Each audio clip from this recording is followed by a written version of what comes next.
Centro Universitário Farias Brito, curso de Direito, disciplina Filosofia do Direito, professor Alexandre Carneiro de Souza. É um grande prazer, uma grande satisfação a gente poder percorrer a trajetória da disciplina Filosofia do Direito. Trata-se de uma disciplina importante e fundamental na formação de bacharéis em Direito. Ao longo do nosso curso, nós vamos trabalhar com diversas temáticas, incluindo a discussão de sistemas filosóficos e temas fundamentais no campo da filosofia jurídica. As nossas trilhas têm um papel significativo porque elas funcionam como GPS que orientarão os alunos da disciplina em toda a trajetória, ajudando a compreensão dos temas e a organização desses temas na construção de um projeto final que será concluído ao término do nosso semestre. Nessa primeira trilha, nós pretendemos trabalhar um pouco a fundamentação da filosofia e da filosofia do direito.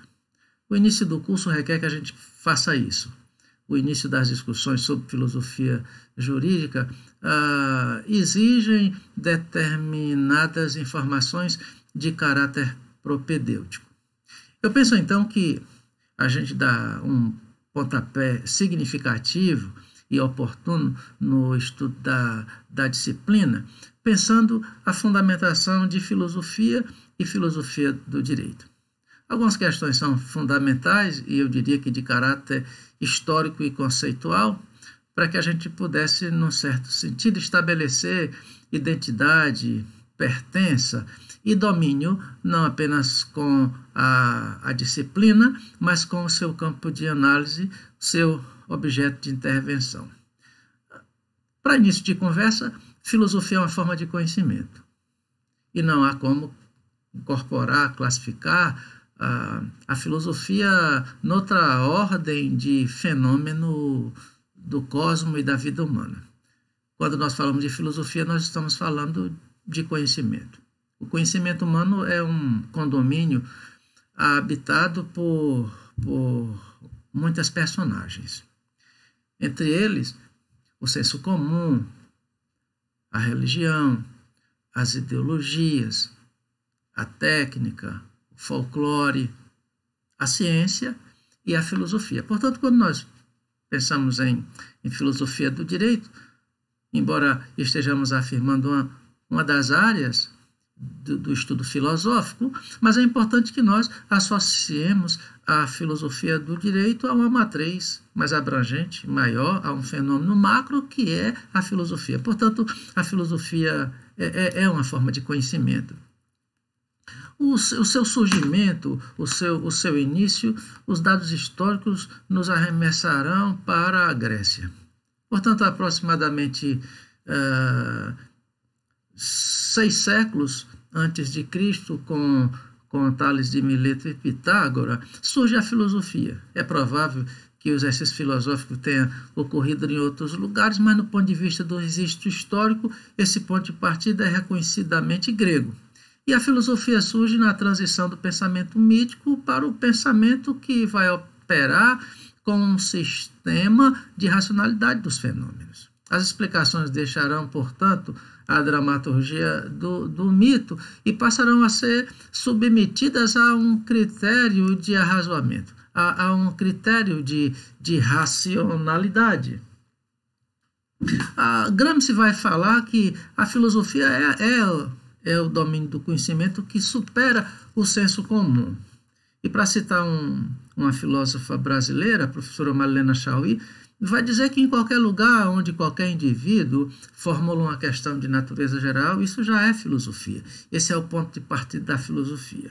Bom, a filosofia é uma forma específica de conhecimento acadêmico, inseparável da ciência. Eu lembro muito bem o último seminário do Adorno na Alemanha, ele, após pedir para fechar a porta do auditório, porque era necessário não perder tempo, ele diz aos seus estudantes, um auditório superlotado de interessados no pensamento do Adorno, nas suas discussões acadêmicas, o Adorno dirá que é impossível produzir a ciência com a qual ele trabalhava sem um concurso da filosofia.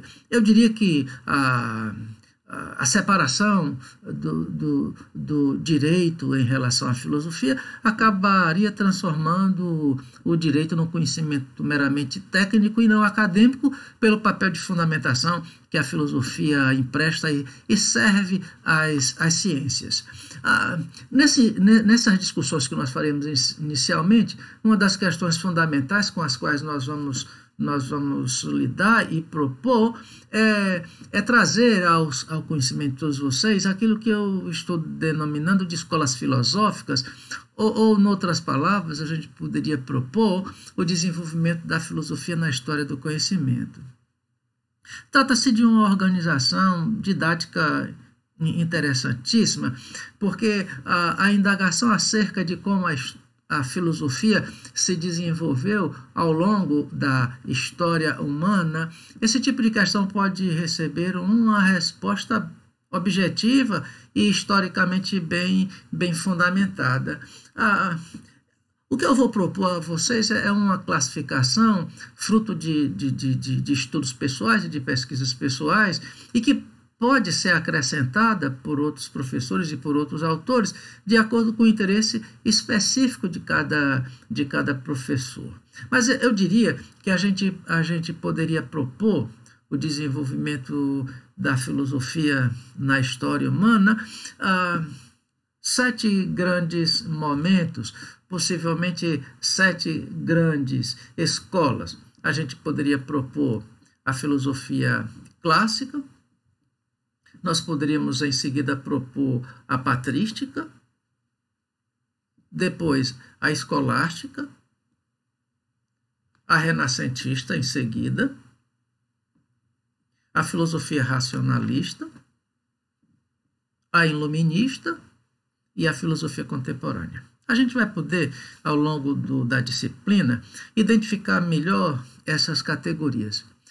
Nessa trilha é importante que você receba o enunciado dessas escolas e perceba que é possível nós acompanharmos um processo de transição, um processo de mudança, um processo de aprimoramento da reflexão filosófica. Eu chamo particularmente a tua atenção para a importância de que se domine essas escolas filosóficas no tempo e, ao mesmo tempo, se identifique a ênfase dos estudos de cada uma delas, para que você tenha a devida noção da importância de identificar essas escolas da filosofia no tempo. Se nós pensarmos na categoria autoridade, ou se pensarmos na concepção de política, ou se estivermos interessados no fundamento filosófico do trabalho e submetermos essas categorias às escolas que eu acabei de mencionar, exemplificando, por exemplo, a categoria autoridade, essa categoria ela vai receber uma conotação da filosofia clássica diferenciada da patrística, da renascentista, da escolástica, da racionalista, da iluminista e da contemporânea. Na medida em que o conhecimento humano amadurece, se desenvolve, opera com novo instrumental, os resultados da reflexão filosófica também tendem a mudar, também tendem a se alterar. O que eu estou dizendo a você é que uma pesquisa qualquer sobre qualquer uma categoria, tanto as mencionadas por mim como infinitas outras que poderiam ser pensadas, nos apresentarão um quadro rigorosamente enriquecedor de análise, porque a gente pode propor uma visão do fenômeno sob as mais distintas dimensões da abordagem filosófica. Não é não são poucas as vezes que nós nos deparamos com estudantes de direito indagando por que tem que se estudar filosofia. E, para falar a verdade, em discussões envolvendo professores do curso de direito, impressionantemente eu já ouvi de professores a indagação acerca da necessidade da discussão filosófica na formação de bacharéis em direito. A resposta a essa provocação, ela me parece contundente e indefensável. É uma oportunidade já inicialmente que eu tenho de chamar a tua atenção para a importância da filosofia no capital cultural que você vai agregar e na erudição que você acumulará e que já tem acumulado ao longo do teu curso. Mas, para ser objetivo nas minhas afirmações, eu digo para você que, se nós eliminarmos do estudo do direito o fundamento filosófico e o fundamento das ciências humanas, o que vai sobrar, o que vai restar, será apenas técnica jurídica. E para a prática das técnicas jurídicas, talvez não se precisasse de um bacharelado. Um curso técnico capacitaria a qualquer pretendente, a qualquer pleiteante, a desenvolver bem o papel de advogado, como a grande maioria dos advogados o exercem. Eu quero lembrar você que, na medida que nós nos aprofundamos, na medida que nós amadurecemos a análise e o conhecimento do território jurídico, quando nós nos deslocamos da primeira instância para a segunda instância dos tribunais, e quando chegamos à terceira instância, às discussões do Superior Tribunal e do Supremo Tribunal, a gente percebe que quanto maior é o grau de responsabilidade e de exigência técnica do serviço jurídico, maior e em grande medida é o uso recorrente do fundamento filosófico. Não é novidade nenhuma que, quando a gente assiste os pronunciamentos de ministros do Supremo, a gente percebe que nesses pronunciamentos existe uma carga significativa de fundamentação filosófica e de recurso das ciências humanas. Portanto, nós estamos diante de uma disciplina acadêmica que fará a diferença na formação dos estudantes de direito. Eu tenho lidado com muitos professores, coordenadores de curso, escritores, e que atuam na área jurídica. E posso afirmar com você categoricamente, posso dizer isso sem nenhum receio, de que os professores da área jurídica que têm domínio filosófico, que têm caminhada na filosofia, têm apresentado à sociedade uma análise jurídica requintada, depurada, interessante, fundamentada e rica. Portanto, nós estamos tratando de uma discussão científica importantíssima no que diz respeito à produção de competência daqueles que atuam na área e no campo jurídico. Muito bem, dentro da filosofia nós temos a filosofia do direito. Filosofia do direito é filosofia aplicada, é filosofia especializada. Quando nós dizemos filosofia, nós estamos falando de filosofia numa perspectiva macro. Estamos falando de um conhecimento que agrega uma infinidade de outros conhecimentos, mas mantendo-se um sistema e uma unidade dentro de uma perspectiva, como eu já mencionei, dentro de uma macro perspectiva. Filosofia do direito nada mais é do que filosofia aplicada, nada mais é do que filosofia especializada. Filosofia do direito não seria outra iniciativa senão aquela de estudar especificamente na filosofia aquilo que está relacionado à área jurídica, aquilo que está relacionado ao direito.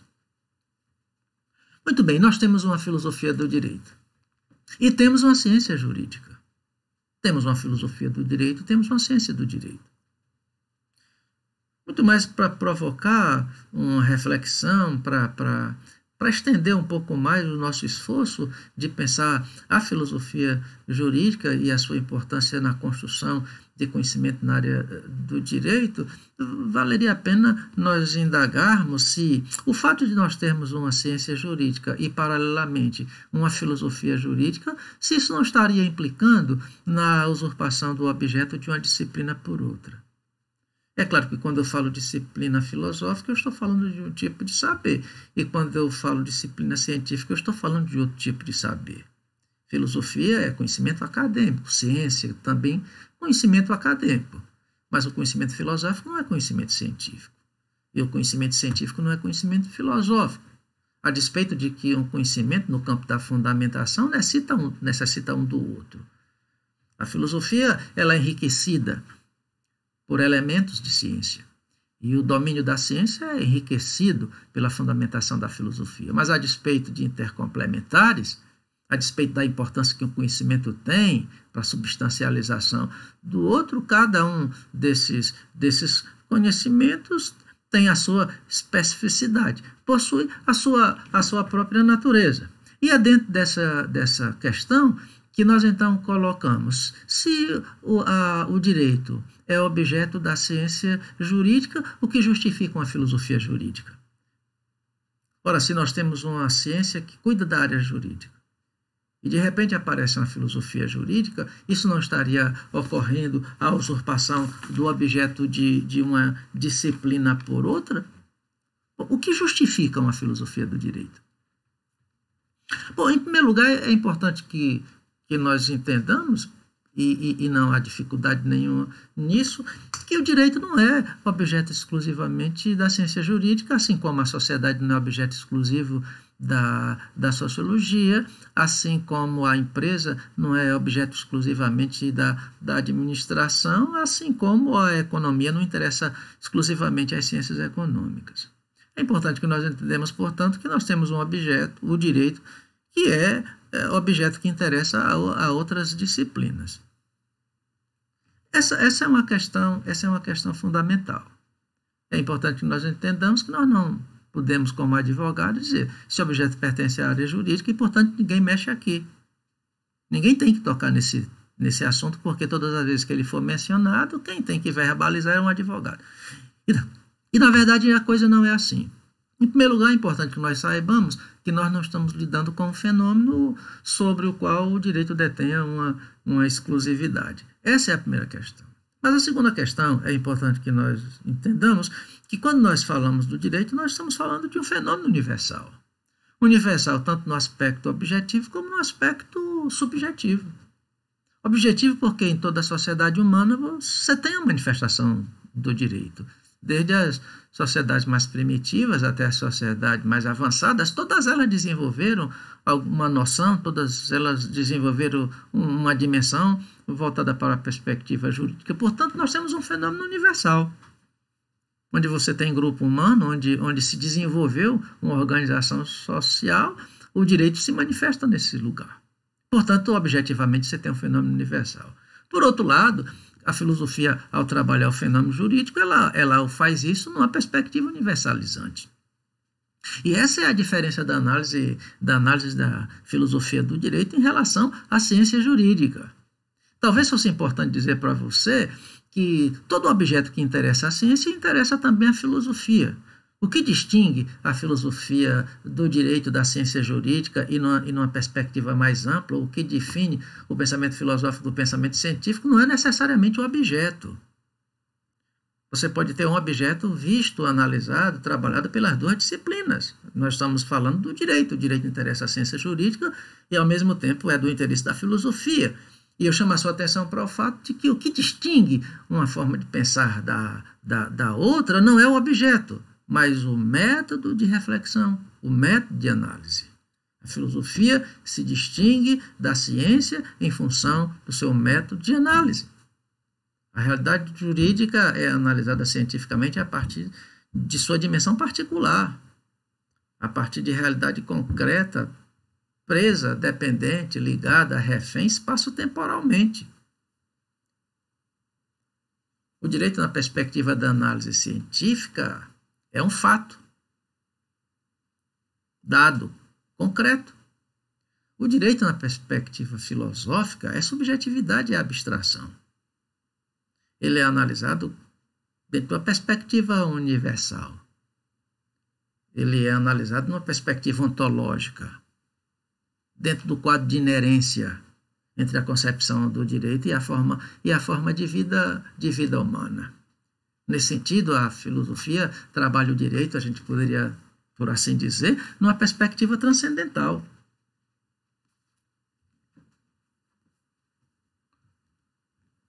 Interessa à filosofia pensar o direito em lugares onde possivelmente o direito não esteja como objeto da análise científica, porque enquanto a ciência se interessa pelo estudo do direito como fato concretizado historicamente, portanto refém do espaço e do tempo, a filosofia propõe estudar o direito a partir da inquirição das condições de possibilidade que propiciaram o aparecimento do fenômeno e acerca das condições últimas desse fenômeno.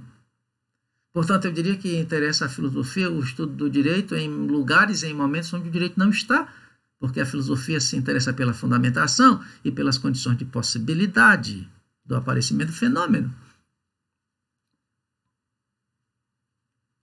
Acerca do desenvolvimento histórico da filosofia do direito, os autores que trabalham na área estão muito convencidos de que há uma diferença entre a filosofia do direito pensada até Kant e a filosofia do direito pensada depois de Kant e Hegel. Eles vão afirmar que até Kant o direito era pensado juntamente a outros problemas do interesse da filosofia, portanto não havia nada no ponto de vista filosófico especificamente voltado para esse estudo, mas o direito se apresentava como análise da filosofia concomitante a outros temas. É, portanto, a partir da filosofia moderna, sob os auspícios de Kant e Hegel, que nós vamos ter uma filosofia especializada, voltada especificamente para o estudo do problema jurídico. Bom, nesse primeiro encontro que nós estamos fazendo através dessa trilha, a gente está levantando algumas considerações sobre o fundamento da filosofia e da filosofia do direito. Eu penso que um texto que deveria ser mencionado, aliás, dois autores que valeriam a pena ser mencionado nessa breve interpretação daquilo que a gente vai ver com maior tempo, de forma mais detalhada e aprofundada, mas um texto, um pronunciamento é o do Miguel Reale, no livro Filosofia do Direito, em que ele vai dizer que desde já é preciso que se afirme que a filosofia do direito não é uma disciplina jurídica. É uma disciplina de natureza filosófica. Portanto, fazer filosofia do direito, você não está no campo da ciência jurídica, você está no campo da filosofia.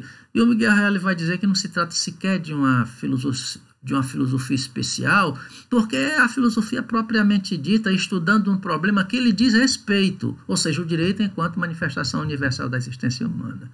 É muito interessante essa perspectiva levantada pelo Miguel Reale no texto de Filosofia do Direito. Outra menção que eu acredito que valeria a pena ser feita desde já, porque nós vamos poder considerar isso de forma mais detalhada, são as tarefas da filosofia do direito propostas pelo Carlos Bittar no seu curso de Filosofia do Direito. Bom, nós estamos encerrando essa nossa primeira trilha. É uma oportunidade que eu tenho de dar as boas-vindas a todos vocês, a nossa disciplina e esperar que nós, a partir do nosso esforço, da nossa luta e, sobretudo, a partir do empreendimento da pesquisa, a gente possa enriquecer bastante a formação dos futuros bacharéis em Direito e, acima de tudo, estabelecer entre o grupo e a filosofia do direito uma relação de proximidade, uma relação de pertença e de domínio. Sejam, portanto, bem-vindos à nossa disciplina e nós temos um caminho a percorrer, certamente um caminho de vitória, um caminho de muito conhecimento, um caminho de agregado e certamente assim será. Sejam bem-vindos e até a próxima trilha.